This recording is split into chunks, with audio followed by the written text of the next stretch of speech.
नमस्कार दोस्तों, स्वागत है आप सभी का बिहार समाचार में। आइए आज बिहार के 15 बड़ी खबरों को जानते हैं। तो फटाफट से सभी कमेंट बॉक्स में ये जरूर बताएं कि आप बिहार के किस जिले में रहते हैं, और साथ ही आपके मन में अगर कोई भी सवाल हो तो आप हमें कमेंट बॉक्स में ज़रूर पूछें और अपने तरफ से एक प्यारा लाइक इस वीडियो को ज़रूर कर दें। तो आज के सबसे पहले खबर बिहार के मुंगेर जिले से है, जहां चुनाव आयोग ने बड़ी कार्रवाई करते हुए मुंगेर के डीएम राजेश मीणा और एसपी लिपि सिंह को हटा दिया है। वहीं इस मामले में अब चुनाव आयोग ने यह भी फरमान जारी किया है कि इस मामले में 7 दिनों के अंदर कमिश्नर को रिपोर्ट सौंपना होगा। आपको बता दें कि मुंगेर में हुए गोलीकांड के बाद गुरुवार को शहर में लॉ एंड ऑर्डर की स्थिति बिगड़ गई थी। आक्रोशित लोगों ने सड़क पर उतरकर हंगामा किया, थानों और पुलिस की गाड़ियों में आग लगा दी। बताया जा रहा है कि प्रदर्शन में शामिल आक्रोशित युवकों ने एसपी कार्यालय के समीप पहुंचकर एसपी के खिलाफ नारेबाजी की और वहां पर पथराव कर दिया। बिहार विधानसभा चुनाव के पहले चरण के मतदान के बाद सभी पार्टियों के नेता दूसरे और तीसरे चरण के उम्मीदवारों के लिए चुनाव प्रचार कर रहे हैं। नीतीश कुमार भी जदयू उम्मीदवार की जीत सुनिश्चित करने के लिए चुनावी जनसभा को संबोधित कर रहे हैं। को संबोधित करते हुए मुख्यमंत्री ने एक बड़ा ऐलान किया है। नीतीश कुमार ने कहा, जो 10 लाख रुपए की सहायता राशि नए रोजगार के लिए हम लोग अनुसूचित जाति, जनजाति और अति पिछड़े वर्ग को देते थे, उसे अब सभी वर्ग के लोगों को दिया जाएगा, ताकि नई और उन्नत तकनीक से रोजगार सृजन हो सके। अगली बड़ी खबर बाल बाल बचे मनोज तिवारी। जी हां, भाजपा के स्टार प्रचारक मनोज तिवारी के हेलीकॉप्टर की इमरजेंसी लैंडिंग करानी पड़ी।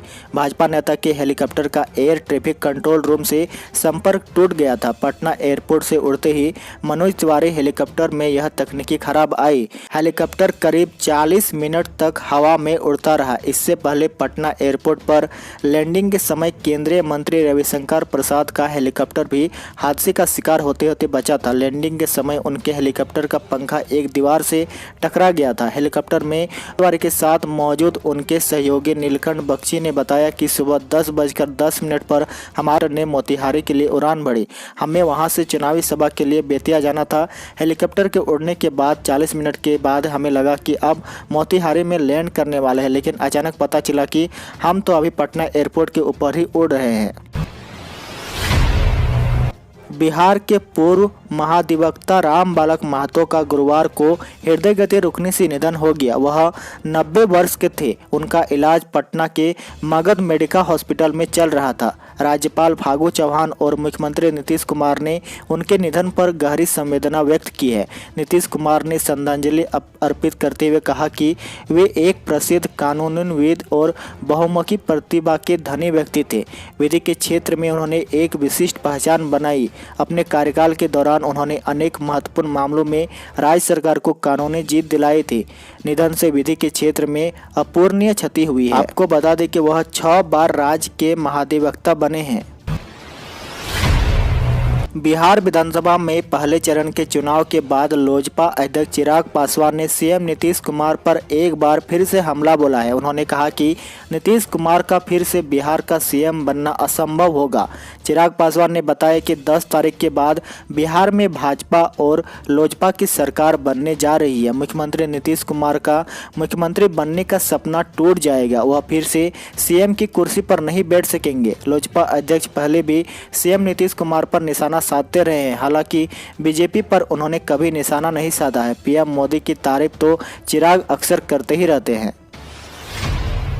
कांग्रेस नेता राहुल गांधी ने बुधवार को पश्चिम चंपारण और दरभंगा में चुनावी सभा की। उन्होंने कहा कि अब रावण के पुतले की जगह प्रधानमंत्री नरेंद्र मोदी के पुतले जलाए जा रहे हैं। कुछ साल पहले पीएम चंपारण आए थे, तब उन्होंने कहा था कि गन्ने का इलाका है, यहाँ चीनी मिल चालू करूंगा। अगली बार आऊंगा तो आपके साथ यहाँ की चीनी चाय में मिलाकर पीऊंगा। उन्होंने आपके साथ चाय पी। आमतौर पर दशहरे में रावण, कुंभकर्ण और मेघनाथ के पुतले जलाए जाते हैं। पहली बार देखने को मिला कि पंजाब में दशहरे पर नरेंद्र मोदी जी के पुतले जलाए जा रहे हैं।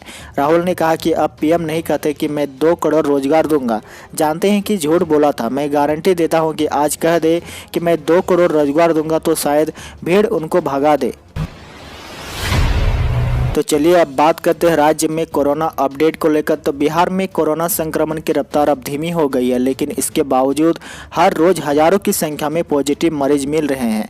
बिहार में पिछले 24 घंटों में 783 लोग कोरोना के पॉजिटिव पाए गए हैं। इसके साथ ही राज्य में कोरोना संक्रमित की संख्या बढ़कर 2,14,946 तक पहुँच गई है। बिहार में फिलहाल 9,559 लोग कोरोना के एक्टिव मरीज है। तो वहीं राजधानी पटना में कोरोना का कहर थमने का नाम नहीं ले रहा। राजधानी पटना में एक बार फिर से सबसे ज्यादा 178 नए मामले सामने आए हैं। आपको बता दें कि राज्य में पिछले 24 घंटों में कोरोना से 4 लोगों की जान चली गई है। इसके साथ ही राज्य में कुल कोरोना से मरने वालों का आंकड़ा 1069 तक पहुंच गया है। जन अधिकार पार्टी के राष्ट्रीय अध्यक्ष पप्पू यादव ने गुरुवार को कहा कि सुशासन बाबू का सिंहासन डोल गया है, इसीलिए अब कुशासन पर उतर गए हैं। बिहार के मुख्यमंत्री नीतीश कुमार को युवाओं, महिलाओं और दलितों से कोई मतलब ही नहीं है। पिछले 15 वर्षों में कानून व्यवस्था पूरी तरह से बर्बाद हो चुकी है। इस बार एनडीए की विदाई तय है। प्रगतिशील लोकतांत्रिक गठबंधन के संयोजक पप्पू यादव ने मोतिहारी, बेतिया, सिवान, सारण, वैशाली और नालंदा में चुनावी रैली को संबोधित किया। पप्पू यादव ने कहा कि हम हर एक प्रतिज्ञा को पूरा करके दिखाएंगे। 3 साल में हम बिहार को बेहतर बनाएंगे, एशिया का नंबर 1 राज्य बनाएंगे। संघर्ष और परिश्रम ही हमारी पार्टी की पूंजी है। जनता की भलाई और उनके हितों की रक्षा ही हमारा एकमात्र लक्ष्य है। तो वहीं दूसरी ओर मुंगेर में दुर्गा प्रतिमा विसर्जन को लेकर हुए बवाल पर कांग्रेस ने सीधे मोदी सरकार को घेरा है। कांग्रेस ने नीतीश पर कई आरोप लगाए हैं। मुंगेर के एसपी को बचाने का भी आरोप लगाया गया है। कांग्रेस के राष्ट्रीय प्रवक्ता रणदीप सुरजेवाला ने पीएम मोदी से इस बार 5 सवाल पूछे हैं। सुरजेवाला ने कहा कि चारों तरफ आगजनी तोड़फोड़ हो रही है। लोगों का आक्रोश सड़क पर दिखाई दे रहा था। इसके बाद भी 72 घंटे तक लोगों की मांग नहीं मानी गई। एसपी को नहीं हटाया गया, हालांकि अभी तक एसपी को हटा दिया गया है। सुरजेवाला ने कहा कि मुंगेर के जलने के बाद एसपी डीएम के ट्रांसफर की लिपापोती से कुछ नहीं होने वाला है। सुरजेवाला ने पीएम मोदी पर हमला करते हुए कहा कि 5 सवाल पूछो। उन्होंने पूछा कि मुंगेर में दुर्गा पूजा विसर्जन में आए लोगों को जानवरों की तरह पीटने का जिम्मेदार कौन है? निहत्थे लोगों पर गोली चलाने और उन्हें घायल करने के जिम्मेदार कौन है? निर्दोष युवक को गोली मारकर शहीद करने का जिम्मेदार कौन है? 72 घंटे तक असली दोषी एसपी और कलेक्टर को बचाने का दोषी कौन है? जदयू और भाजपा के महाजंगल राज का जिम्मेदार कौन है? भारतीय जनता पार्टी के राष्ट्रीय प्रवक्ता गौरव भाटिया ने दावा किया कि बिहार विधानसभा के प्रथम चरण का मतदान संपन्न होने के बाद स्पष्ट हो गया है कि 2/3 से अधिक सीटों पर जीत दर्ज कर फिर से राष्ट्रीय जनतांत्रिक गठबंधन एनडीए की सरकार बनेगी। भाटिया ने कहा कि कोविड-19 के बावजूद प्रथम चरण में 55% मतदाताओं ने मतदान किया है। इससे राज्य का हौसला बढ़ा है। उन्होंने कहा कि प्रदेश में फिर से एनडीए की सरकार बनेगी। कोरोना संकट में इतना अधिक मतदान होना साबित करता है कि प्रदेश के लोगों ने प्रधानमंत्री नरेंद्र मोदी के विकास के मॉडल को अपनाया है। अगली बड़ी खबर, बिहार विधानसभा चुनाव के दौरान चुनाव प्रचार के दौरान नेता प्रतिपक्ष और राजद नेता तेजस्वी यादव के लिए राजद ने पर्याप्त सुरक्षा की मांग की है। इसके लिए राजद सांसद ने चुनाव आयोग को पत्र लिखकर तत्काल कार्रवाई की मांग की है।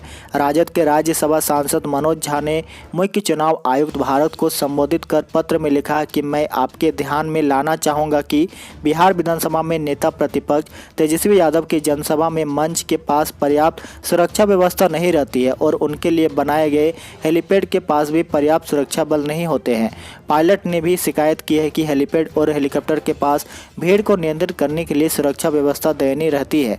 भीड़ कभी भी बैरिकेड तोड़कर हेलीपैड में घुसकर हेलीकॉप्टर को नुकसान पहुंचा सकती है या उड़ान भरते समय कोई हादसा हो सकता है।